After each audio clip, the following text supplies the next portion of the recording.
Welcome to another episode of Stewart Squared, the podcast myself and my father are starting, where we have fun talking about, well, today is going to be interesting because we're going to talk about San Francisco, and both of us have come to similar conclusions about the nature of the discussion of AI recently, but we might also talk about sort of a federation of devices, a theory that my dad's working on about the federation of devices that will happen with persistent networks. And then we can also talk about Elon Musk as a digital warlord and how the DOJ can't keep up with that. That's kind of related to the San Francisco thing as well. But I think the San Francisco thing is going to be really funny because it's so interesting because it's now, like we've got people make connections to Rome, the United States as being Rome, which kind of is an interesting comparison, in the fall of Rome. The decline of civilizations. I Yeah. know there's an Yeah. entire scope there. We may jump the shark and take us too far afield. But Yeah. Well, but then I would observe that Elon Musk no longer lives in San Francisco. He's now centered his life in Austin, Texas. So. Yeah. But San Francisco, in that analogy, what does San Francisco, because New York is Rome, probably, right? Or is DC Rome? What is San Francisco? No, the United States of America would be Rome, right? Because in Rome there were many cities, and Rome itself was, the headquarters. So that would be Washington, D.C., but it's the United States of America. That's the society that we have.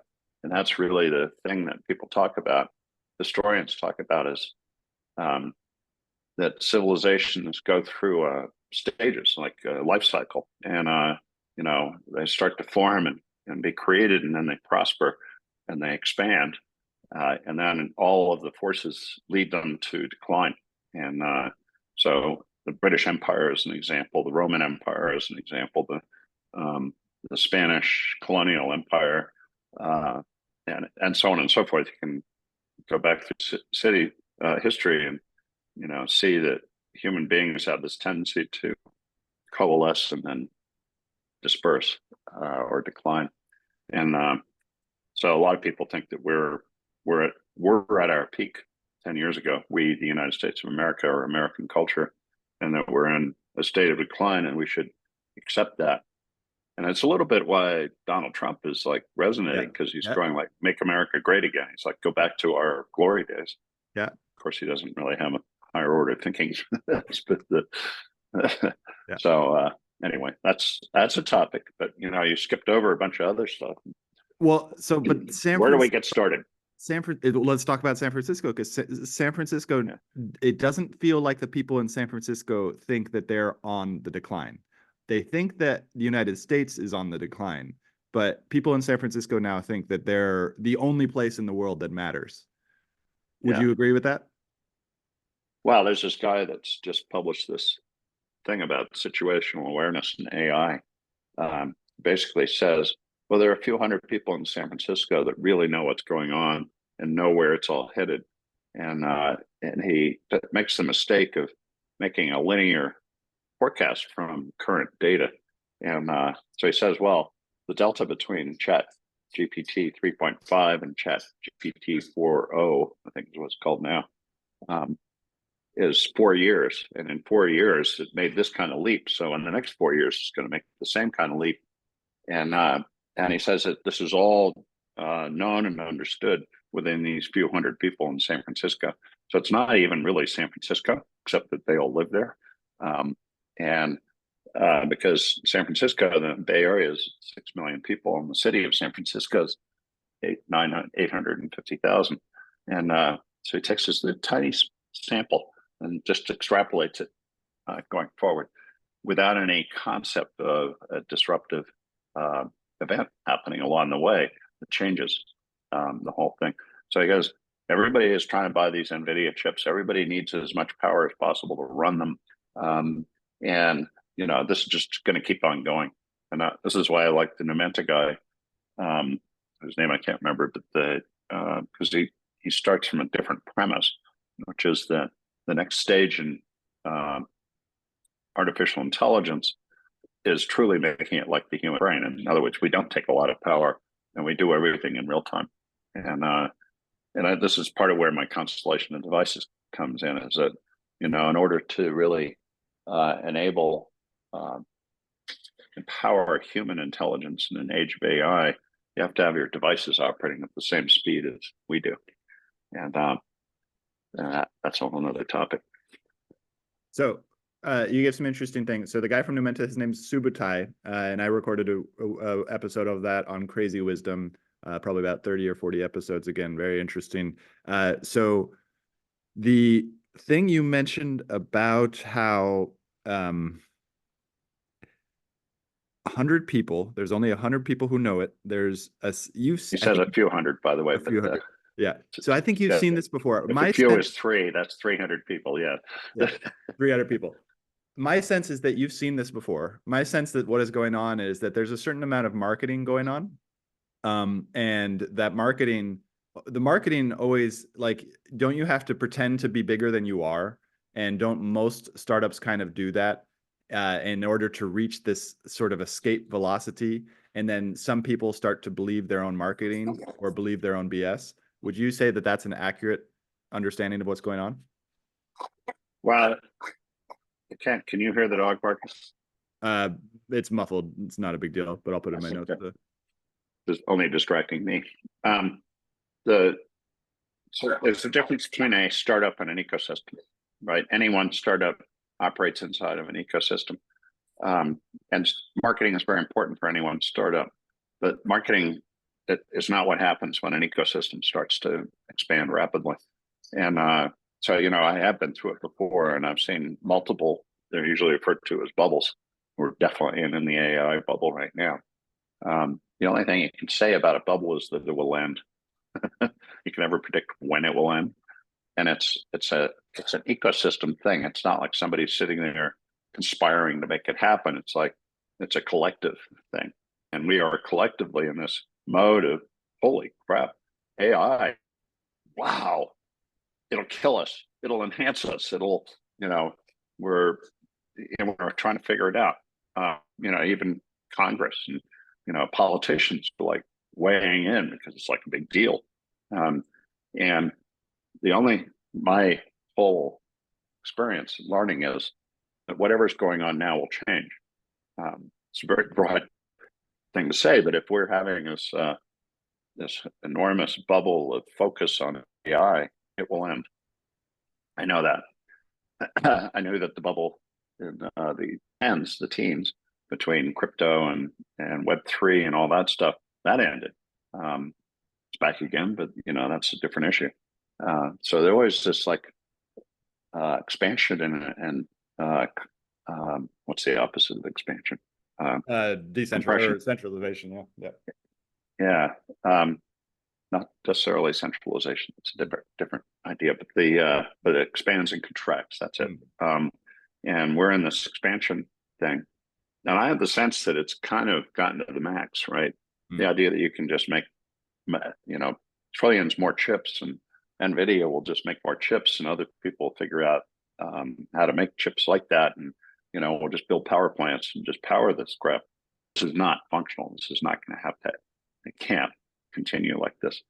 So the 300 people in San Francisco all think it will continue, and I think they're going to get a surprise. I can't forecast when that'll happen. I can't forecast how that will happen, but at some point in the future, we'll look back and go, oh, that was a little blip in the space-time continuum. And so, I tried to figure out what it will be. It will be the opposite of what it is, right? So I've been reading this guy's thing, and I can't remember his name, like always. Leopold Brenner. Yeah, this guy, Leopold, who's like graduated at the age of 19 and like is super smart, and he looks like he's like 25. So he has no perspective. This is the problem that young people have. And I'm wise and old. You're getting wise. Getting there. Getting older. Yeah. I'm right at the edge. Getting there. Yeah. Exactly. It's like, so, the only guidance I have is to say, well, what is going on now is not what will be happening in the future. Yeah. And so I think the technology, and this is why I like the Nenta guy, because he basically postulated, and it's Jeff Hawkins, basically, that the only way that AGI happens is if you really can model the brain. that your learning can be in real time, not through massive amounts of power powering these large language models. Because we're also running out of data. And he says, oh, well, we're going to run out of data. He goes like, well, whatever, we'll figure that out. I say that's anyway, that's the sense I have. I can't be more specific about it because I only have this sense. I've seen this before. Yeah. And I mean, I go back and forth because I'm a user of these things. I know how to use the AI models. I know how to use the LLMs. I've established a sort of connection with them. That's why I call it AI whispers. And I found other people who are also in this ability. And it's so interesting to see the difference between people who know how to use this technology and don't know how to use it. And I have noticed no substantive real change from GPT-4. Like, it gets faster, it does other things. There's been a lot of talk about it. And I mean, what a marketing to say we've got AGI behind the scenes, but you're not ready for it. You're not ready for it. Yeah. We have it. You're not ready for it. And then it's us. We're the problem. Yeah, interesting. And then you got China, because you alluded to China behind the scenes, and China is like the one thing that they're not incapable. They're very capable people there in China, and they don't really talk about what they're doing, particularly when it involves large systems. They redirected the Yangtze River. Yeah. They moved millions of people at the drop of a hat. They operate in a world of large systems. So if the problem is just to build larger and larger systems, the Chinese will probably win. They're not very nimble, however, and we have been nimble in the past. Yeah, interesting. And maybe still are. Yeah, in the Western culture, there's something about the Western culture that allows it to be nimble in ways that other people can't reproduce. Well, not just the Western culture. There's a big difference between Europe and the U.S. This is an American thing. The nimbleness as a society. Okay. So we can get into change and everything. Oh, that's a whole other thing. I want to talk about the constellation of devices and how everything. Okay. So, the basic point of view I have is AI is not real time. It's batch. It's huge batch systems. They feed all the data they can find. They even make it up into these large language models. And 6 months later, they come out with something that, sounds smarter. I just don't think that's the way the world works, and never has. It's all pointing towards becoming a truly real-time system. I can't see beyond real-time, but I can see real-time in everything. And that's the thing that I'm most interested in right now. And and I can talk about a lot of different pieces of this. We want to switch topics? No, let's go. I'll kick it off. Yep, go for it. So I've been looking at all these devices. Have you heard of the Brilliant AI frame? No. Go to brilliant.xyz. It's a group of hackers, and they're in Europe, ironically. Ooh, nice. And that have designed a glass frame called the Brilliant AI frame, and it's a hackable thing. Right? All the components can be taken off. You can reassemble it. The code is open source, and so they've basically modeled pretty close to what Meta has now, and with the Ray-Ban Wayfarer, and pretty close. I mean, they're obviously having problems shipping it because I ordered one and I just got the reason I'm thinking about it is I just got a notice saying it's wait until August. It's like we found a power problem, and but they're hackers, so they don't really care about doing it the right way, so to speak. But it's a really interesting approach to the whole thing. And I watched a video. Did I share this video with you? It's on the Verve. I'll share it with you. Where this lady talks about the history of glasses. It goes all the way back to the very first time somebody put a piece of glass in front of their eye and said, wow, this is interesting, to what the future is. And I think she nails it. And that there is a future for AI glasses or glasses with AI that also give you a real-time view on the world. And so all the elements are there, but somebody has to figure out how to put it all together. But I go beyond that, and I go, if you require a pair of glasses to be just as good as an iPhone or a smartphone, it'll never work. Right? It has to cooperate with something else, much like the Apple Watch cooperates with the iPhone in the Apple ecosystem. And so what I do believe that each device has to have access to the internet in real time. And so then you start to think about what's required to do that. Right now, the iPhone goes offline on a regular basis if you live somewhere where there's no poor cell coverage, right? Because once you're out of Wi-Fi, you depend on cell, and cell is not a reliable thing. So how do you get to the point where you have always real-time access to the internet? And I mentioned to you earlier, but I just got an email yesterday from Starlink saying they have this new terminal. They call them terminals, but it's a thing that communicates with the satellites and gives you real-time access anywhere that fits in your backpack. Starlink, I can't remember what they call it, but they and that's really interesting because now it fits in your backpack. And the original terminal was like this big, right? And then they have a thing called Flat Mobile, which we just bought and we're going to install on Valor's overnight horse trailer. That works while you're driving, right? And wherever you go. Yeah, so in your vehicle, they've designed it for boats and other mobile applications, but wherever you go, right? Because the satellites are up there all the time, everywhere. And they have something like 7,000 satellites in the air. Maybe it's 6,500, but they have a lot of satellites up there, and they're using Starship now they will use Starship to put up, 1,000 at a time. And so Starlink, Elon Musk has got this worked out. You have a persistent network of satellites that are always available that give you coverage everywhere in the world. Well, that's it right there. That's the solution to the problem. So they've got it into a thing that fits in your backpack. Well, this is really interesting. There's a parallel development going on. And this is my next newsletter. I'm trying to figure out how to pack everything in, so I might have to break it down. But because the Starlink backpack terminal is pretty amazing in and of itself.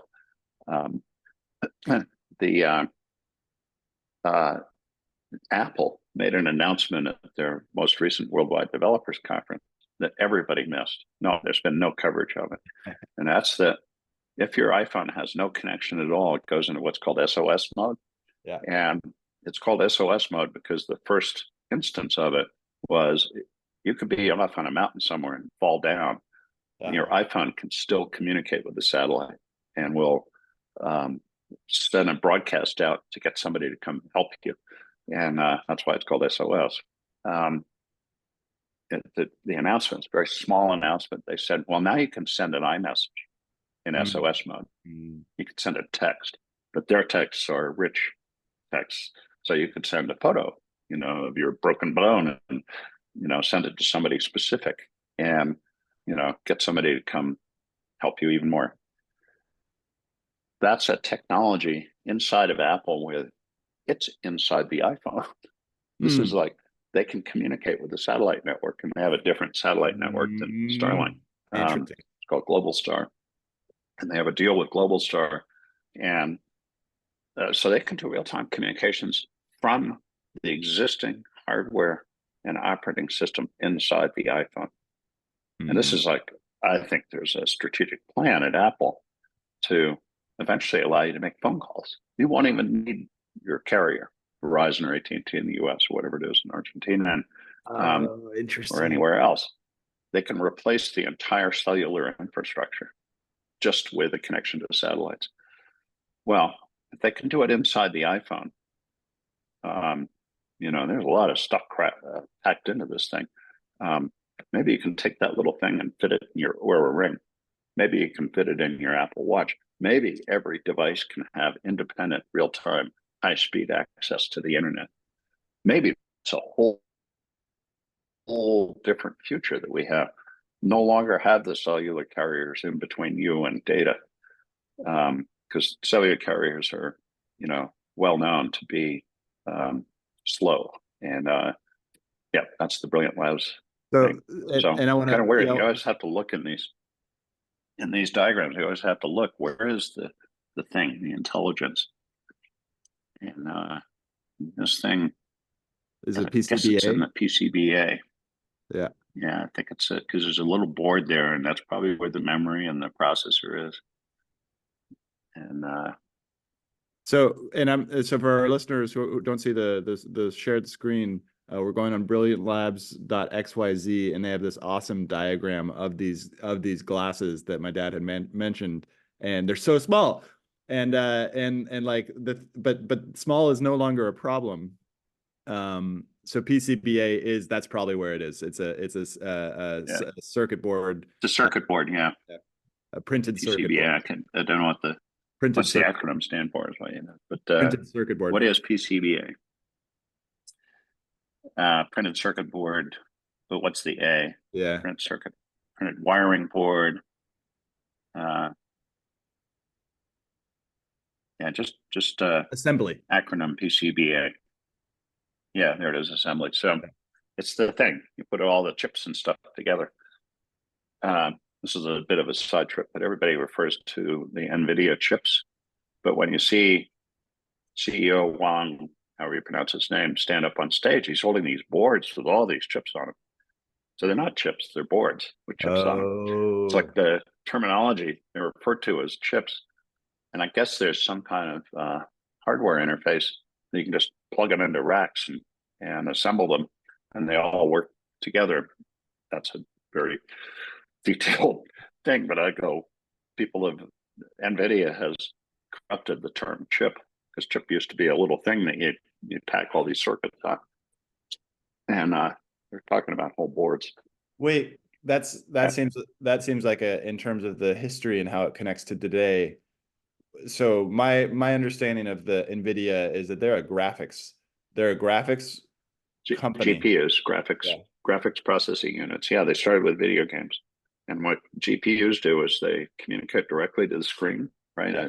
And the original thing is you would build a computer with GPUs in it, and all of the graphics would go through that single processor, put them on screen, so that when you're playing a video game, you get real time. Because video games are an amazing technology to study independent of whether you play them. But, I just heard the most recent version of Call of Duty simulates reality so much that it actually can be used as training for soldiers, for white warfighters. Yeah.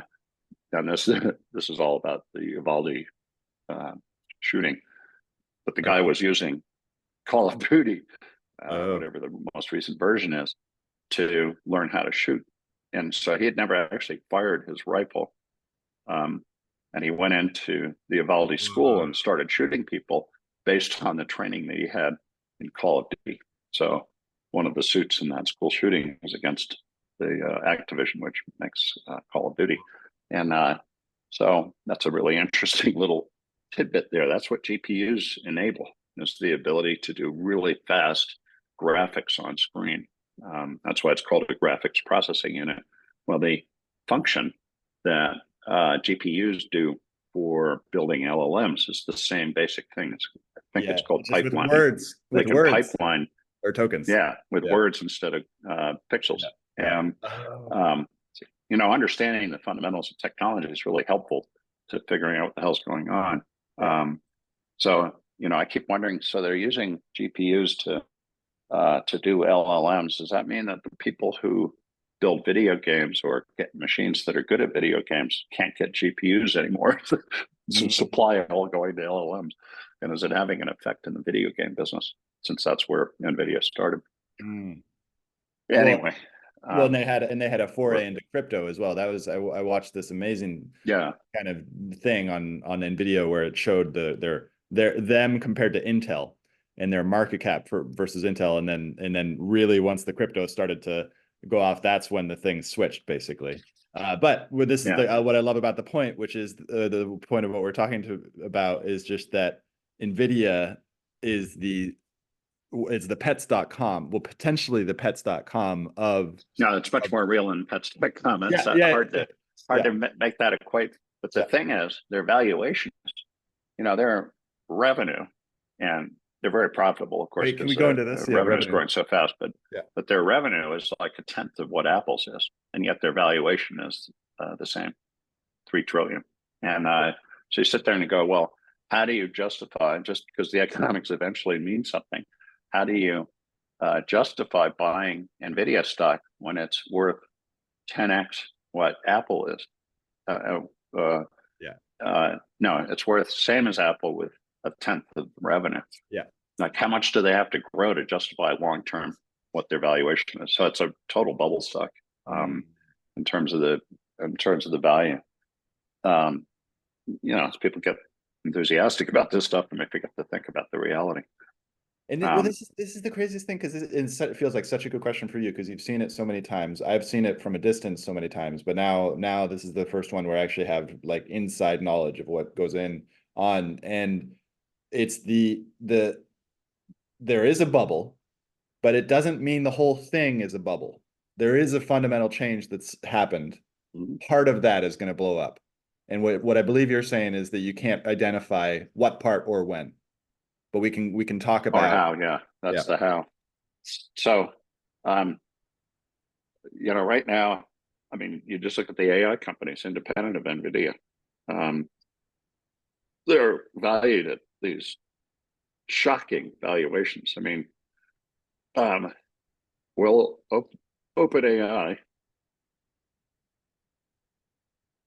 it's worth. I'm trying to remember what is valued at now, but I think the last valuation is like 80 billion or something like that. Now I have 3.5 billion in revenue, so there is some connection between value of the stock and the revenue. But if you're buying them at 80 billion, you have to believe that they will eventually be worth like $1 trillion. And is that company good enough? And it might be, but is that company good enough to sustain that kind of increase in value over time? But that's OpenAI. They're number one, right? They're backed by Microsoft. They're doing business with Apple. They're in the middle of the whole thing. Just hired the NSA. But you take the other one, right? Anthropic and all these others. You go. Usually there's number one, number two, and number three. This is the pattern, right? So there's number one, number two, and number three. And so you go, okay, OpenAI is number one. Who's number two? And who's number three? Perplexity. And after that. So you can't get around the fundamentals, right? So this goes back to the question I have. So, and before I forget it, there's so Apple versus Microsoft, 1980s, 1990s. Apple said, you know what, you guys are nuts. Bill Gates is just doing things to kind of rope customers in. He's a really good business person, but he doesn't understand technology. And Steve Jobs says, nope, hardware, software need to be together. Now we're in that same sort of divergence, but Steve Jobs is no longer the head of Apple. And so we've got a sort of situation where you've got this Evernet, but like the soul of Steve Jobs still in Apple? Is his kind of thinking still kind of leading to this federated of devices where all the software, you mentioned these XYZ guys, that immediately was like, okay, that's the like sort of open source version of whatever Microsoft was doing. Let's hack it all together. Let's do it everything together. But then there's Apple sitting there quietly doing its own thing. Are they going to be able to keep the legacy of Steve Jobs alive and get? Well, they certainly have. You can't say are they not. I mean, Steve Jobs died in 2014, something like that, 10 years ago. So how long do you go before you decide that they're not doing it? I think I have an answer to that question, though. I think the Vision Pro was Steve Jobs would never have introduced the Vision Pro the way it is. It's actually the lesson he learned from Next. He went off with Next and raised some money and built a thing that was way over spec. It was too big and too powerful, and it didn't, so you look at Vision Pro and you go like, that's Apple's Next. And now they're backing off from it pretty quick, right? They're not, the reporting this week is that they won't build the next version of the Vision Pro. They'll do something cheaper. But if that's the starting point, you have to say, so what is the vision? And actually, right now you can compare it, because even though Meta is building the Quest and is on Quest 3 as a VR thing, they have the Meta glasses, the Ray-Ban glasses. And most people say, I got to send you this link. This lady did a forecast on the future of AI glasses, but um, you can see how Meta can take what they've done with the Ray-Ban glasses in the first instance, the second instance, and you can start to map out where they go with it. And they'll get there probably before Brilliant does, but Brilliant's the open source version.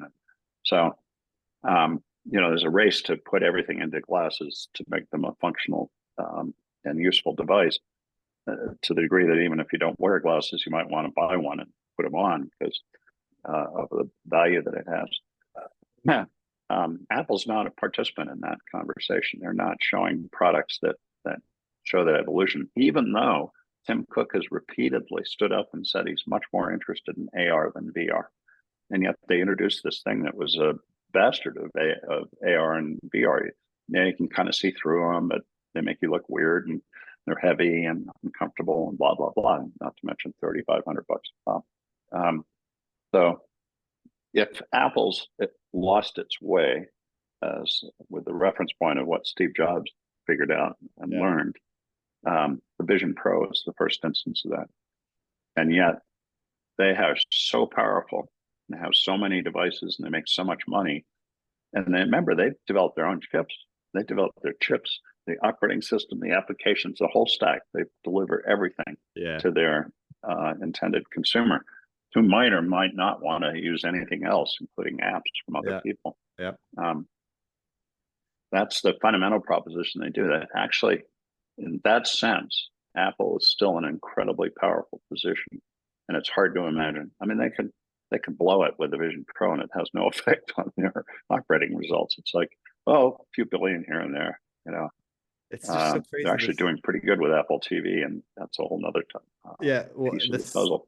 The scale is just so interesting, because this interesting thing about business that I've learned is that the getting to the scale, and then once you have the scale, it just completely changes the whole dynamics of business. That, like, if you're just doing 100K contracts, that's like nothing, or $1 million contracts, that's like nothing. Like, they do a product that has to be in the billions. Interesting.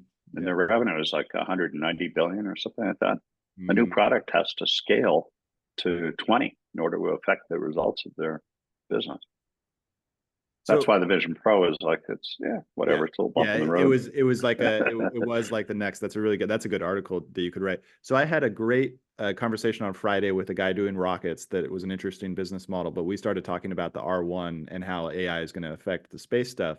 And the Rabbit R1 is this device that he showed me on while we were recording, and it had a video, or it had a ability to take cameras, and you could talk to it like a device. And his theory was that it's just you're gonna have a button on your phone. Apple's gonna put on a button on your phone, and you're just gonna start. That's gonna be the AI thing. Like maybe like, and that makes more sense. There's no button. There'll be no button. It'll just be always on. They just announced this at the Worldwide Developers Conference. AI is going to be built into everything. So you talk to your phone, hey Siri, Siri then is going to be intelligent at a level it never was before. And Apple's been working on AI. People discount what they don't know about. Apple's been working on AI the whole time. Right? They have their own LLMs. They have people that are just as smart. In fact, this guy that did the situational awareness thing, one of his partners is it's the other guy. Anyway, Apple AI people are leaving Apple and joining these startups. And so Apple's had core research going on, but they don't tell everybody what they're doing. This is the difference about Apple. They keep it a secret intentionally and aggressively. They keep everything a secret until they're ready. So they announced at the Worldwide Developers Conference that they have LLMs that'll fit on an iPhone. Right, it's a huge device here that has a lot of resources on it. Small LLMs that will be dedicated to helping you do things. And my test is always time zones. And can your device figure out where you're going to be at the time that you're making an appointment, to know which time zone you'll be in and how different it is from the people that you're making appointments with? It's like, that's such a brain dead process right now, and has been forever. No one's ever solved that problem. So that's my test. If an AI can figure out time zones, which should be pretty easy to do for an AI, an agent. So that's the thing they're doing, is they're going to make modern life much easier to live using AI on the iPhone. That was the fundamental message that they were putting out. And everybody's all wired up about how big their LLMs are and all this stuff. Yeah, But that's the point. They're sitting there thinking about what really helps customers. And that's the ethic that Jobs really embedded in the company before he passed. And Tim Cook encourages that. And that's part of the thing. You still have to make these product decisions. So it's very hard to tell if Apple knew when it introduced the Vision Pro that it would never sell as many as people thought it would. Did it actually sell all 450,000 that it built? Or does it still have an inventory, or is there still 100,000 of those things in distribution? So they don't need to make any more, right? I mean, how do they know how big the thing will be before they introduce it? How do they make those decisions? How do they maintain their secrecy even though they're a public company? Because public companies only have to give you the financial results. Okay. Yeah. They don't have to disclose what their product strategy is, or any of that stuff. It's just public is, you want to share in the company. What do you need to know? Well, you need to know how much revenue they have and how much money they made, what their growth rate is, and, financial metrics. Interesting. Apple's very disciplined in that, and it's funny that no one else has figured that out. I'm trying to think of another company that doesn't feel like it needs to talk about anything except its financials. ASML, maybe.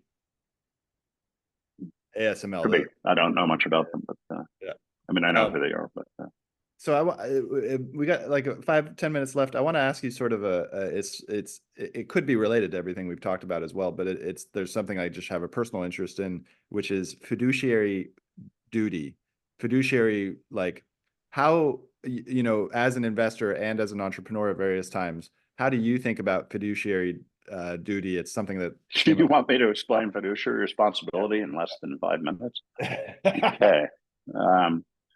So it's a concept, and that's why it's so hard to nail down. It's a concept, and that is only enforced or applied by exception. In other words, when you are not doing your fiduciary duty. So different classes of people have different levels of fiduciary duty.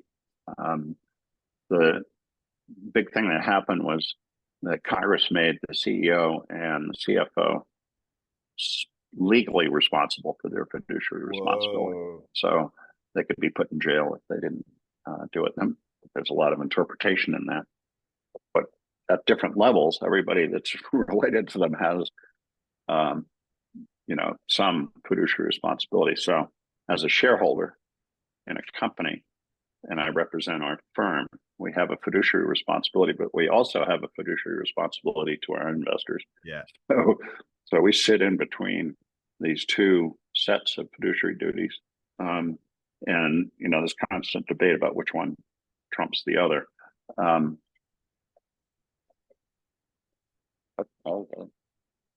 alarm is up. Oh no. Our alarm is going off. I don't hear it. So do you have to go? Making a lot of noise. I don't hear it at all. Yeah, I think I have to stop and go find out what's going on. Yeah. Okay. Well, that was fun. Good. Okay. Good. Another episode. Hold that one, and we'll take it up again. Cool. Talk to you soon. I'm gonna go check out why our alarm is going off.